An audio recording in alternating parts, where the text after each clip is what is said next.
Hai semuanya, sahabat SKSB. Jumpa lagi dengan saya Tony Hansen di channel kesayangan Anda, Sehat, Kaya, Sukses, dan Bahagia. Oke, mantap. Nah, di video kali ini kita akan belajar atau saya akan berbagi tentang 4 hal yang perlu Anda ketahui supaya promosi yang kamu lakukan, ya, setiap promosi yang kamu lakukan itu bisa tepat sasaran dan ada orang yang beli, minimal orang bertanya sama Anda. Oke, ya. Jadi buat teman-teman yang baru, buat Anda sahabat SKSB yang baru pertama kali hadir atau nonton video ini, silakan klik tombol loncengnya ya supaya bisa subscribe dan juga nanti supaya bisa nonton setiap kali ada video-video baru yang saya keluarkan. Asik ya, semoga bermanfaat ya. Sip. Jadi banyak orang nanya gini, kok cara promosi itu gimana sih yang baik? Kok aku punya produk ini, cara promosi gimana ya? Bikin iklannya kayak gimana ya? Kok aku tuh orang kayak gini kok? Gimana caranya aku supaya bisa ngomong apa promosiin produk saya ya gitu. Kok aku tuh target marketnya tuh orang yang seperti ini, bagaimana cara promosinya? Nah, kadang-kadang orang salah ya, karena bukan tentang apa produknya atau apa jasanya atau siapa yang jualan, tapi lebih banyak lagi sebenarnya juga siapa orang yang disasar. Ketika bikin promosi itu, kalimat promosi atau materi promosi itu iklan, kontennya itu ditujukan buat siapa gitu. Nah, itu sebenarnya poin yang paling pentingnya. Nah, jadi 4 hal yang perlu kita ketahui adalah supaya promosi kita tepat sasaran. Aku sambil baca ya. Yang pertama itu adalah tahu siapa target market kita, ya. Yang kedua adalah market potensial. Yang ketiga adalah konsumen, ya. Dan keempat adalah customer, gitu. Ini 4 hal yang perlu kita ketahui nih. Siapa tadi? Apa yang tadi? Yang pertama adalah target market, kedua adalah market potensial, yang ketiga adalah konsumen, dan keempat adalah customer. Nah, kita akan bahas satu persatu ya.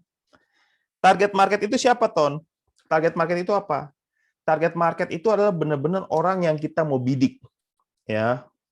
Udah ada buyer personanya mungkin ya. Orang yang kita bidik benar-benar pengen kita jualin barangnya kita, pengen kita tawarkan barangnya kita. Nah, yang perlu diperhatikan adalah apa? Ketika kita sudah punya target market tersendiri, ya, usahakan gunakan kata-kata yang berhubungan dengan target market kita. Misalnya, target marketnya adalah ibu-ibu atau bapak-bapak yang Gen X atau yang generasi baby boomer, misalnya ya. Nah, gunakanlah kalimat-kalimat atau bahasa mereka. Itu poin yang pertama. Yang kedua adalah gunakanlah platform sesuai dengan di mana mereka biasa bermain. Maksudnya gini, ibu-ibu atau bapak-bapak dari generasi baby boomer atau Gen X ya, teman-teman semua ya, sahabat SKSB ya, mereka kebanyakan dari mereka nggak main Twitter, kebanyakan dari mereka nggak main Instagram, kebanyakan dari mereka nggak main TikTok, gitu. Jadi jangan gunakan aplikasi yang apa ya, yang agak-agak milenial atau Gen Y atau Gen Alpha sekarang ini, ya. Jadi gunakanlah platform yang cocok buat mereka, gitu. Kan pernah lihat ya ada memenya di TikTok ya, bagi yang suka nonton TikTok ya. Ada ibu-ibu lihat, wah ini nih anak ini harusnya begini-begini. Terus anaknya bilang, mama, ayo sini, Ma. Ayo balik lagi ke Facebook ya. Jadi itu perlu diperhatikan ya. Yang kedua adalah market potensial. Siapa itu market potensial? Market potensial itu adalah orang-orang yang sudah mulai tertarik dengan produk kita. Ya, ciri-cirinya itu udah mereka suka kepoin produk kita, tanya-tanya atau bahkan sampai memberikan database-nya. Maksudnya misalnya dia mau ikutan grup WhatsApp kita, ya kan? Misalnya Anda bikin funneling gitu ya, ada kolamnya. Mereka sampai mau masuk ke dalam situ. Nah, itu sebenarnya adalah market potensial kita. Nah, ketika berjumpa dengan market potensial, jangan lagi-lagi fokus ngomongin tentang feature, tentang hal-hal yang detail. Mereka udah tahu itu, gitu. Jadi yang perlu Anda lakukan adalah apa? Yang perlu Anda lakukan adalah buatlah konten-konten promosi yang mendorong mereka untuk mengambil sebuah tindakan. Gitu ya. Ini yang kedua. Nah, yang ketiga, konsumen. Woi, konsumen sama customer. 3 sama 4 nih. Apa bedanya kok nih konsumen sama customer? Nah, ada perbedaannya. Ya.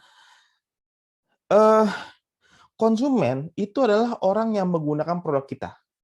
Ya, produk atau jasa kita. Itu disebut dengan konsumen. Nah, ada lagi namanya buyer. Buyer adalah orang yang membeli produk kita. Gitu. Buyer beli produk belum tentu pakai. Tapi konsumen yang pakai produk kita atau jasanya kita. Contoh, misalnya Anda piara kucing, ya. Anda piara kucing. Nah, Anda adalah ketika Anda beli makanan kucing, Anda bukan konsumen makanan kucing, tapi Anda pembeli makanan kucing. Konsumennya siapa? Kucingnya. Gitu ya. Jadi jangan sampai terbalik nih. Yang beli sama konsumen itu bedakan. Ya, kalau Anda beli makanan kucing, ya Anda cuman beli doang. Konsumennya adalah si kucing. Kalau Anda jual makanan kucing, maka Anda menjual kepada si buyer atau pembeli. Bukan Anda membuat iklan untuk si kucing, tapi bagaimana yang punya kucing mau beli makanan kita untuk kasih makan ke kucingnya. Nah, cara penyampaiannya tentu beda dong antara kita menggoda aidanya si kucing sama menggoda aidanya si owner kucing ya. Itu yang ketiga. Dan yang keempat adalah customer. Nah, customer itu adalah orang yang sudah beli produk kita berkali-kali, sudah repeat order segala macam. Ya. Nah, kalau misalkan untuk customer sering-sering di follow up karena lebih banyak penjualan itu terjadi pada customer ya. Jadi kalau misalnya di customer Anda bisa jangan lagi sharing tentang manfaat produk, jangan lagi share tentang detail-detail, jangan lagi share tentang feature, tawarkan kepada mereka adalah contoh misalnya promosi-promosi apa nih yang baru nih gitu. Ada produk apa nih yang baru nih? Ada kegiatan apa nih buat customer-customer yang loyal nih. Nah, seperti itu, guys. Guys lagi ya. Jadi ketika Anda menggunakan kalimat promosi yang tepat untuk keempat hal ini ya, maka penjualan kamu akan lebih banyak gitu. Yakinlah. Karena apa? Karena setiap promosi yang kamu keluarkan itu akan nyangkut ya. Setiap promosi itu yang Anda keluarkan ya secara tersasar dan tertarget itu akan nyangkut kepada mereka dan akan membuat mereka lebih punya willing untuk kemudian buy pada produk yang kamu pasarkan ya. Jadi kalau sudah menentukan marketnya siapa ya, platformnya di mana, pastikan kamu mulai memoles kalimat-kalimat promosi kamu dengan lebih menarik, lebih eye-catching, lebih menggoda, lebih menggetarkan jiwa, asik.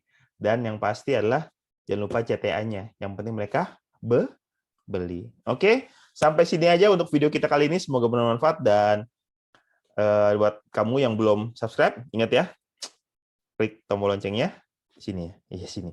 Klik tombol loncengnya dan subscribe sekarang juga. Like dan share ke teman kamu dan sukses buat kita semua. Salam maksimal. Bye-bye.